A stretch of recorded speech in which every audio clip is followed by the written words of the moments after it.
O primo rico comprou a mansão do Neymar por 40 milhões de reais. Será que foi uma boa decisão financeira? Meu nome é Lucas e seja bem-vindo a mais um vídeo do Irmãos Investidores. Então, galera, eu vou analisar os dois cenários. O cenário onde ele de fato está financiando essa mansão, que é o cenário real, e um cenário onde ele não compraria essa mansão agora. Ele se manteria alugando a sua casa atual, juntasse mais dinheiro para comprar essa mansão à vista com desconto. Qual dos dois cenários seria a melhor decisão financeira? Vamos para a planilha aqui. Então, pessoal, eu vou passar aqui para algumas premissas iniciais importantes. O valor do imóvel é 40 milhões de reais, é o que ele fala no próprio vídeo do canal dele. E aqui começa a minha premissa de aluguel. Assim como ele também fala, o aluguel geralmente para casas mais altas costuma ser, na média, entre 0 e 4% do valor do imóvel. Então aqui, nesse caso, seria 160 mil reais. Pode ser um pouquinho mais, um pouquinho menos, mas na média é 0,4% ao mês. Aqui de entrada, ele deu 20% de entrada, ou seja, 8 milhões, né, 20% sobre os 40 milhões. Começam alguns custos adicionais que são importantíssimos na hora da gente considerar aqui esses cenários. A gente tem impostos como o ITBI, burocracia, cartório, registro, etc. Todos esses custos costumam girar na casa entre 3 a 4% do valor do imóvel. Olha só, então, para essa mansão magnífica, essa mansão extremamente cara, esse custo aqui, por exemplo, supera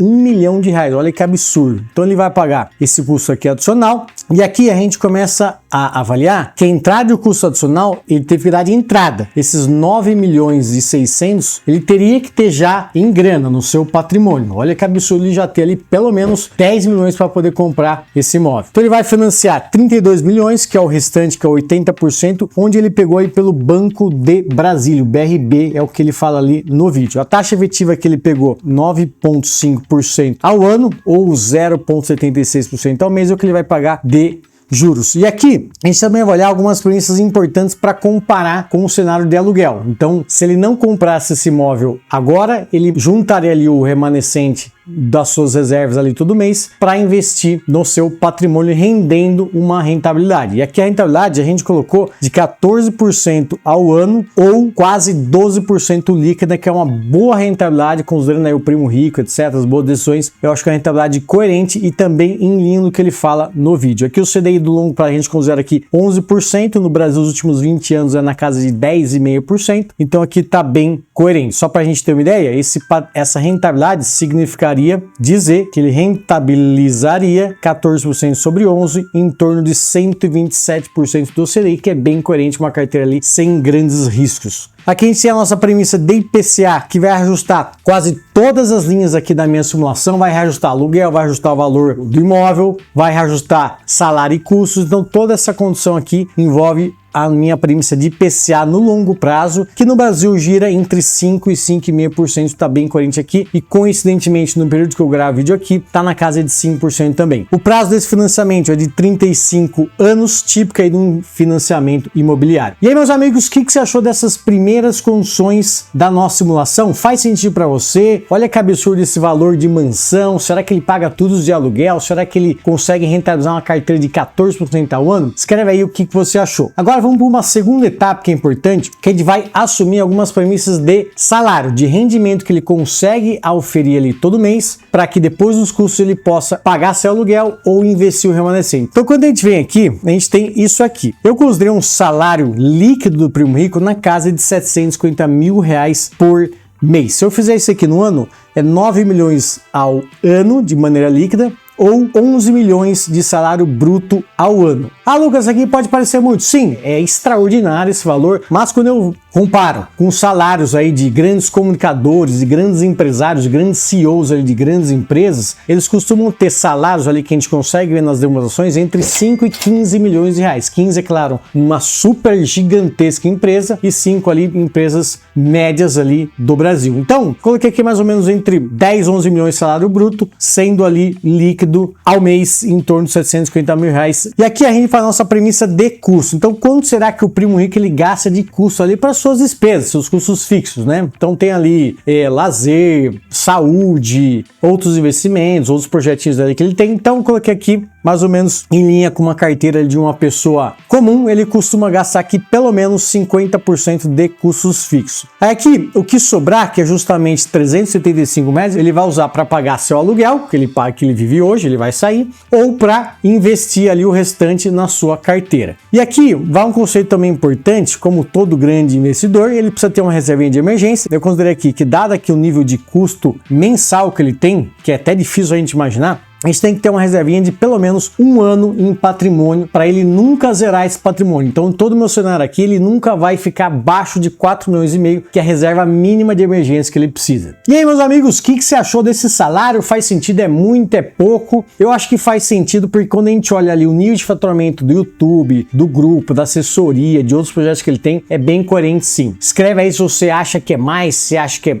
menos, escreve aí o que você acha. Agora, vamos passar para a nossa simulação de fato entre o cenário de alugar e investir o restante e o cenário onde ele de fato vai financiar esse imóvel. Vamos comparar aqui os dois. Quando a gente chega aqui na planilha, a gente tem o seguinte, vai ter aqui o indicador de ano, né, e mês, então todo mês aqui eu vou calculando, e o ano, né, obviamente ele vai aqui do 1, 2, 3 até o 35º ano. Ele vai começar com o aluguel mensal de R$160 mil, que é o 0,4% do valor dessa mansão. E aí todo ano vai reajustando de IPCA de 5%. Aqui, ele vai ter sempre o valor para pagar esse aluguel do salário menos seus custos fixos, que é aquele R$385 mil. E aqui, curiosamente, ele não aumenta, porque o seu salário, tanto quanto custo, ambos vão reajustar IPCA. Então, mantém essa diferença ao longo do tempo. E aí, o que eu falo? Eu falo que ele vai aportar, então ele vai pegar o salário, tira custo e tira aluguel. O restante, que é na casa de R$215 mil por mês, ele vai investir no seu patrimônio onde ele está alugando. Então, como ele começa esse patrimônio? Ele vai começar com um patrimônio de R$14.600 mil.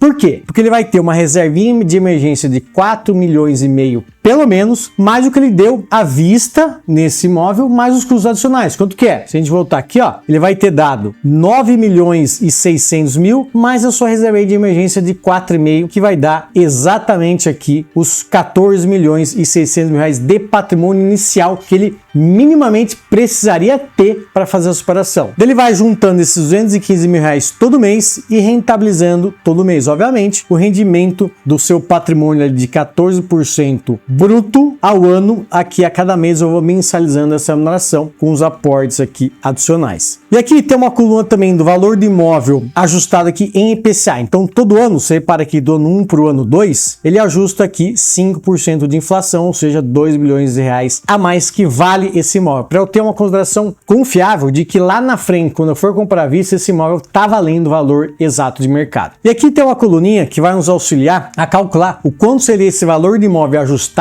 com o IPCA, mais um desconto de 15%. Porque quando você compra à vista, imagina que você tem lá 50 milhões para comprar uma mansão, você vai conseguir barganhar algum desconto com esse dono. Olha, te dou aqui 50 milhões, você me dá um desconto de pelo menos 15% desse imóvel. Acredito que é bem razoável a gente imaginar isso aqui. Então essa coluninha, ela vai incorrer esse valor ajustado menos o desconto de um imóvel comprado à vista, até que a gente chega aqui no final do 6º ano que a gente tem aqui, a gente vai ter um patrimônio alugando do Primo Rico de quase 49 milhões e um valor desse imóvel já com desconto de 43 milhões, ou seja, nesse momento ele vai conseguir comprar à vista essa mansão. Então aqui ele compra, vai remanescer aqui um restinho aqui de 5 milhões e pouco, que é minimamente a reserva de 4 milhões e meio que eu tô supondo que ele nunca vai zerar esse patrimônio. Aliás, nenhuma compra sua, você deve zerar seu patrimônio, tem sempre que ter alguma reserva de emergência e ele volta a acumular esse patrimônio ao longo do tempo. Aqui a grande diferença é que uma vez comprado esse patrimônio, ele deixa de pagar o seu aluguel e passa a aportar R$385 mil nesse patrimônio até aqui o 35º ano, que é o final do financiamento. E aí, meus amigos, o que você achou desse primeiro cenário onde o Primo Rico continuaria alugando seu imóvel? Está perto da sua realidade onde você aluga? Escreve aí nos comentários. Agora vamos passar para o outro cenário, que é onde ele de fato vai fazer, que ele financiou esse imóvel. Vamos ver como vai se dar a evolução do patrimônio nesse cenário. Então aqui, o que a gente tem, meus amigos e minhas amigas investidores? Ele vai incorrer uma tabela de dívida, né? Via aqui, saque é geralmente a forma como se cobra aqui um parcelamento de um financiamento imobiliário. Então ele começa com um saldo devedor de 32 milhões de reais, que é o que ele financiou lá, e aí ele vai pagando todos os meses um valor de uma parcela mensal. Essa parcela vai começar com 320 mil reais e ele tem que fazer frente a essa parcelinha aí todo mês. Então quando eu pego o salário menos custos, menos a parcela, ou seja, ele não está mais alugando, ele tem que pagar só essa parcelinha. A gente vai ter, restando um pouquinho ainda cada mês, que ainda sobra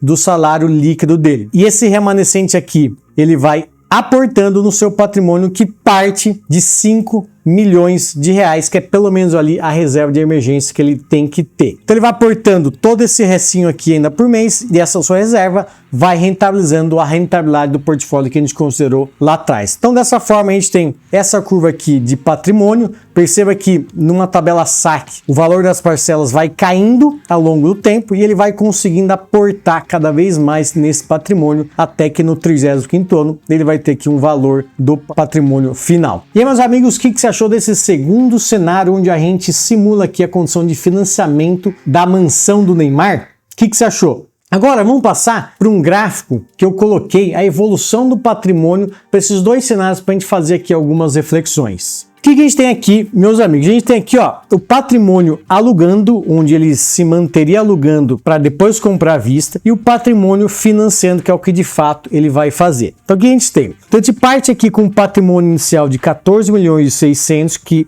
é o que ele deu de entrada e custos adicionais que ele não precisa dar no cenário onde ele continua alugando. Ele vai evoluindo esse patrimônio aqui. Até que chega no momento que o patrimônio dele vai ser maior do que aquele imóvel, já considerando o desconto e o ajuste de IPCA, ele vai comprar à vista. Não tem essa queda desse patrimônio, cai aqui no mínimo da sua reserva de emergência e ele volta a acumular ao longo do tempo. Ao passo que o patrimônio financiando, ele começa de uma reserva de emergência de 5 milhões e ele vai aumentando levemente ao longo do tempo. Qual que é a grande consideração aqui? A gente repara que ao longo aqui dos próximos 15 anos, de fato, o patrimônio onde ele compra à vista pode ser maior do que o cenário onde ele financia esse imóvel. Por quê? Porque todo mês ele está pagando juros altos para o banco, e aqui eu não considerei taxa de administração, seguro, qualquer financiamento, não considerei nada. Então, estou considerando aqui um cenário onde ele financia, ele tem todas essas parcelas mensais que, no começo, além da entrada inicial que ele tem que dar aqui de 9 milhões e 600, então já cai bem esse patrimônio, e aí, como ele paga esse financiamento para o banco, está dividindo esse ganho aí do imóvel para o banco que tem que ganhar no seu empréstimo, que é o Banco de Brasília. Então, essa curva ela vai crescendo uma velocidade bem menor do que a velocidade onde você aluga, porque você tem mais dinheiro para aportar. Repare, ó, que a inclinação desse laranjinha é bem menor do que a inclinação de ambas as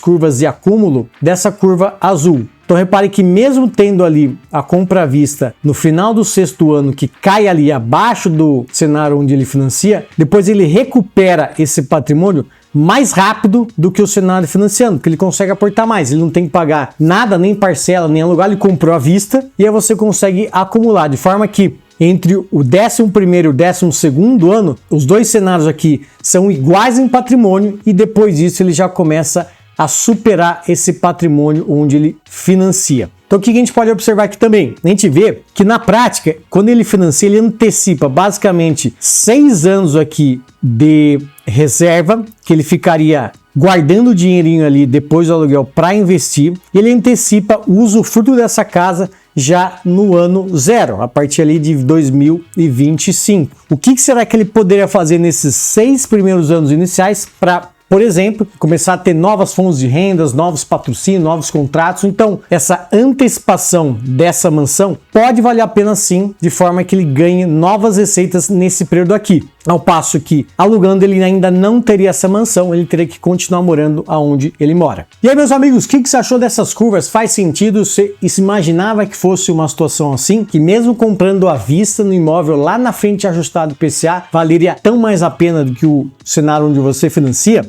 Mas agora vamos fazer outras reflexões que eu acho também importante a gente considerar. Quais são as vantagens e desvantagens do primo rico alugar ou financiar esse imóvel? Então, quando ele aluga, A desvantagem é que ele precisa morar ali numa casa onde não é dele. Tem um dono, às vezes você tem ali uma inconveniência de precisar sair, alguma questão ali familiar do próprio dono, você não tem tanta chance de customizar esse imóvel, né? Então a casa é do dono, você tem que estar sempre pedindo essa aprovação. Quando ele aluga, ele precisa esperar mais ou menos 6 anos, investindo todo mês para poder ter esse dinheiro para comprar esse imóvel à vista. Então, esses 6 anos de vida, ele poderia antecipar vários outros projetos de vida, de família, de bem-estar, etc., que ele consegue sob a forma financiando esse imóvel. Ele antecipa esse sonho muito antes de uma situação onde ele tem que guardar todo mês para comprar no futuro à vista. Às vezes está numa casa menor, com uma situação de bairro pior, uma localização pior, longe do seu trabalho, etc. Se você se muda para uma casa nova, por mais que você financie e gaste esse dinheiro com juros, você pode melhorar sua qualidade de vida. Mas alugando tem suas vantagens. Se ele precisar mudar de emprego, mudar de país, ele consegue sair e alugar um novo imóvel. Então tem essa mobilidade que é muito importante para quem está começando, por exemplo, a sua carreira. Com o dinheiro que ainda sobra depois que ele paga o aluguel, ele pode investir em outros projetos. Ele poderia até construir a sua mansão. Imagine que juntando esse dinheiro, em vez de comprar à vista, ele vai parcelando suas obras ao longo desses 5, 6 anos para construir uma mansão exatamente do jeito que ele quer. Então tem essa vantagem de te dar mais flexibilidade financeira para você investir em outras coisas. Uma outra vantagem que, obviamente, quando você junta um patrimônio relevante para comprar imóvel à vista, você tem o desconto. Esse desconto na cabeça, 10, 15, 20% sobre imóvel, pode fazer muita diferença nas minhas curvas aqui de evolução do patrimônio. Mas aqui tem alguns pontos que acho muito importante que o Primo Rico ele preferiu não comentar, que é o verdadeiro motivo pelo qual ele financiou essa mansão. Primeira coisa, ele não precisa descapitalizar boa parte do seu patrimônio. Então ele financia, dá ali seus 10 milhões de entrada, os outros 30, 40, 50 milhões que ele tiver, ele não precisa colocar direto ali para comprar essa mansão à vista. Ele deixa lá rendendo volumosos rendimentos mensais. Segundo ponto, quando ele financia, ele está antecipando essa mansão por praticamente aqui na nossa consideração em 6 anos. E o que ele pode fazer nesses 6 anos de vida para aumentar mais renda com essa mansão? O que a gente tem? É a mansão do Neymar, não é uma mansão, é a mansão. Então imagine os contratos de patrocínio, publicidade, propaganda. O próprio Neymar certamente vai parar ali, vai fazer algum tipo de ação com ele. Ele consegue nessa mansão, no próprio vídeo, ele comenta que vai fazer várias reformas dessa mansão. Ele vai fazer ali playground, espaço para eventos, academia, culinária, lazer. Então, na verdade, essa mansão não é uma casa convencional, é um shopping. Então, quando a gente considera essa cabeça de um shopping, que inclusive pode ser o novo escritório de todas as empresas do Primo Rico, a gente está falando de um investimento em um ativo. Ou seja, um ativo que pode gerar novas receitas ao longo do tempo. Então, nesses 6, 7 anos que ele teria que esperar para comprar à vista, ele consegue fazer vários outros projetos e contratos para ter mais renda e dessa forma, a nossa curvinha aqui, laranjinha, que começa abaixo de uma situação onde alugaria, pode ser maior do que uma situação onde ele aluga, de forma que, se a gente imaginar uma receita adicional, essa curvinha poderia sim superar uma condição onde ele aluga para comprar à vista no futuro. Além disso, a questão do tempo de vida útil de um trabalhador, de uma pessoa, e você consegue antecipar esse projeto. Então, 6 anos, 6, 7 anos depois, sua adesão pode ser, inclusive, outra. Então é muito importante também considerar essa antecipação dentro de uma jornada de trabalho útil que todo trabalhador, que todo profissional tem ao longo da sua vida. E se a gente ainda olha já o resultado desse próprio vídeo falando da compra da mansão do Neymar pelo Primo Rico, a gente já vê o número de visualizações muito acima da média do canal do próprio Primo Rico. Então, só o que ele ganha de exposição do YouTube, de novos projetos, de patrocínio, a gente já está falando de uma receita adicional que ele já está ganhando no momento agora. Então, quando a gente junta todos esses motivos, pode ter sido sim uma boa decisão financeira do Primo Rico. Obviamente, ele é um cara que faz conta, é um cara já experiente, ele não ia fazer qualquer projeto sem fazer conta antes. E aí, meus amigos, vocês já tinham pensado nessa perspectiva de um shopping, de um ativo onde o Primo Rico está investindo? Agora, se você quer simular exatamente a sua condição de financiamento imobiliário ou decisão de compra de imóvel, acesse o nosso site e marque uma consultoria financeira gratuita, onde a gente vai calcular exatamente o seu cenário de vida. Agora, se você está pensando em comprar imóvel de R$500 mil, clique nesse vídeo que a gente simulou exatamente esse cenário para você. Um grande abraço!